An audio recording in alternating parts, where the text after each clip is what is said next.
चंद्रशेखर आज़ाद जी को समर्थन देने के लिए न केवल पुरुष न केवल महिलाएं बल्कि देखिए ये बच्चियां भी आई हुई हैं। इन लोगों का क्या कहना है, किस लिए चंद्रशेखर आज़ाद जी का साथ देने के लिए आए हैं, जानने की कोशिश करते हैं। क्या नाम पड़ेगा आपका?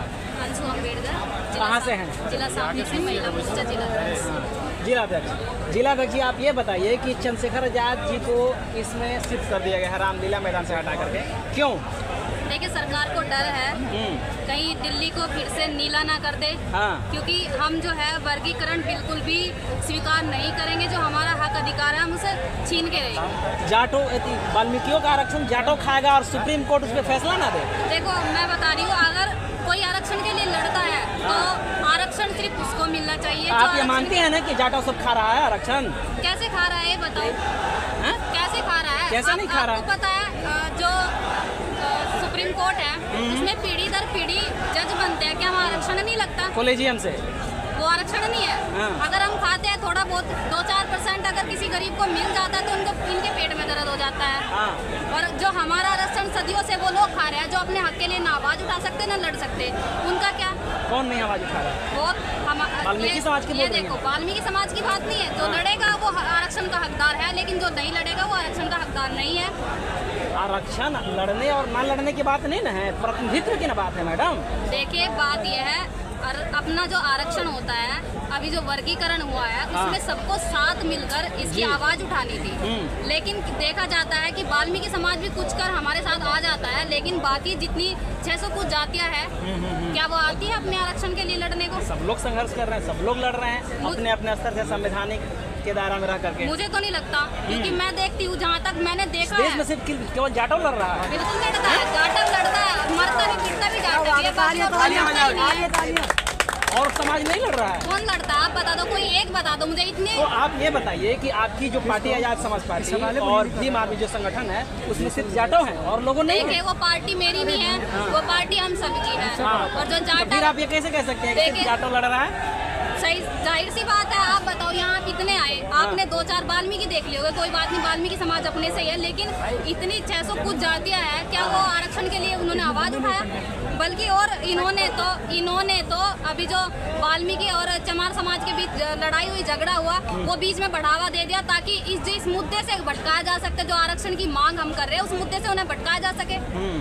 बीच के तो ये दोगले इंसान है, बीच में बढ़ के जो दोगलापन करते हैं वो नहीं चलेगा। अगर चमार समाज लड़ रहा है तो चमार समाज का है कि आरक्षण उन्हें मिले, और हम अपने आरक्षण के लिए जान दे भी सकते हैं और ले भी सकते हैं। लेके रहेंगे आरक्षण, तुम्हारा आरक्षण देना होगा आरक्षण। इतना बड़ा कदम उठाइएगा मैडम, जान दे सकते हैं? बिल्कुल उठाएंगे।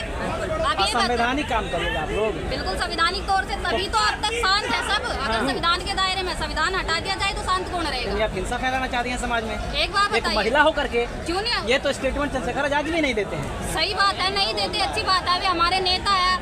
एक बात बताइए, अगर आपको एक कोई थप्पड़ मारेगा, आप शांति से गांधी जी की तरह दूसरी गाल करेंगे? कोर्ट है, कानून है, कचहरी है। कोर्ट, कानून, कचहरी का हम सम्मान करते हैं, हम सभी का सम्मान करते हैं, लेकिन तब तक करते हैं जब तक संवैधानिक तौर में वे लोग हैं। अगर वो अपने पद की गरिमा नहीं रखेंगे तो हम कैसे रखें? जी बोलिए। आप ही के समाज के लोग हैं जो इस बिल को समर्थन दे रहे हैं। मांझी जी, बिहार के पूर्व मुख्यमंत्री जीतन राम मांझी जी सूचित जाति जनजाति से आते हैं, समर्थन दिया है कि नहीं ये बिल ठीक है? वो सक्षम लोग हैं, वो सक्षम लोग हैं। अगर उन्हें आरक्षण न मिले तब भी कोई, क्योंकि उनकी तो पीढ़ी भी बन चुकी है, वो मनवादी लोग हैं, उनकी तो पीढ़ी है ना, वो बन चुकी है। दलित समुदाय से आते हैं बिहार के पूर्व मुख्यमंत्री, जो भी आएंगे, अब उन्हें तो आरक्षण की जरूरत ही नहीं है। दुनिया इतना, सरकार ने इतना जनता का पैसा ही खा लिया उन्होंने, अब उन्हें क्या आरक्षण की जरूरत? आरक्षण की जरूरत हमें है, और हम उनको आरक्षण की जरूरत नहीं है। क्यों होगी? आरक्षण की जरूरत नहीं है। आरक्षण आर्थिक बेसिस पे होना चाहिए कि जातिगत बेसिस पे? देखिए, मैं बता रही हूँ, जातिगत बेसिस पे इसलिए होना चाहिए क्योंकि यहाँ पर पानी पीने पर, पानी उसके लिए नहीं होना चाहिए जो इसका विरोध करता है, जो इसका विरोध करेगा उसका। इसलिए ना कहा जा रहा है कि भाई आप बंटवारा कर दीजिए। बंटवारा कर, एक बात बताओ, अगर बंटवारा करना है एक तरफ आप बंटवारा करने भी नहीं दे रही है, मेरी बात सुनोगे? आप मेरी बात सुनोगे? आप एक बार, अगर बंटवारा करना है तो इस देश में जैसे हर कोई अपना बंटवारा चाहता है, तो हम भी अपने चमार रेजिमेंट के थ्रू अपना अलग देश मांगेंगे। हम संविधान बंटवारा करना है तो हमारा देश भी अलग करो, क्योंकि हम ये जो चीज, ये जो बेफजूल के जो नियम कानून हम पे थोपे जाते हैं अब वो बिल्कुल भी बर्दाश्त नहीं होगा, क्योंकि हम भी इंसान हैं, इस देश के मूल निवासी है और इस देश में 4 लोग विदेश से आके जो पाखंडवाद फैला रहे हैं वो अब नहीं चलेगा। अगर आप देश के बांटने की बात करिए तो आपको रासुका लग सकता है। देखिए रासुका तो लग जाने तो कोई दिक्कत नहीं है, रासुका से डर किसको है? वैसे भी हम तो ना तो हमारी नौकरी लगती है ना हम घर के ना घट के, क्या करना हमें 2-4 कंपनी में जाके 8-7 हज़ार रुपए वाली नौकरी मिलती है। ज़्यादा महिला है, महिलाओं को वैसे भी नहीं दिया जाता, डर के मारे वैसे नहीं निकलते कि कहीं 2-4 कदम पे कोई मनवादी पिल्ला ना बैठा, हमारा शोषण ना कर दे, रेप ना कर दे। हमें तो वैसे भी डर, कम से कम जेल में रहेंगे, सेफ तो रहेगी महिलाएं।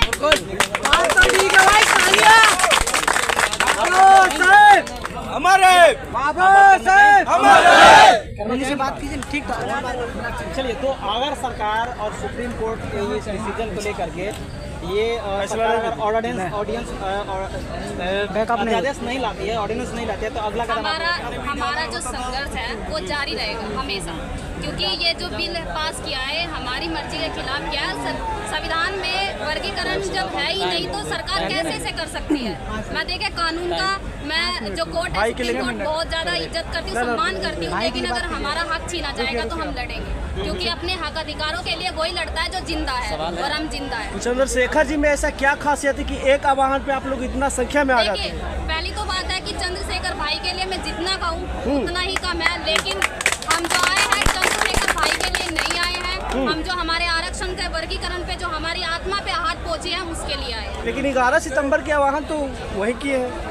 एक बात बताइए, अगर हमारा आइडियल नेता जो हमें हर चीज़ से प्रोटेक्ट करता है, जो हमारे आत्मसम्मान की रक्षा करता है, जो पीड़ित बहन जिनका रेप किया जाए उन्हें न्याय दिलाने के लिए रात दिन एक करता है, उनके घर पहुंचता है, क्या कमी है उनके पास? वो तो चैन से ठाट बाट की जिंदगी जी सकते हैं अपने घर में बैठ के, लेकिन वो इंसान बड़े भाई चंद्रशेखर आजाद जी हमारे लिए जब मरने कटने के लिए तैयार रहते हैं तो हम क्यों पीछे हटे? मैं उनकी बहन हूँ, मैं पूरे दावे के साथ कहती हूँ अगर चंद्रशेखर भाई की मौत आई तो उससे पहले उसकी बहन खड़ी मिले।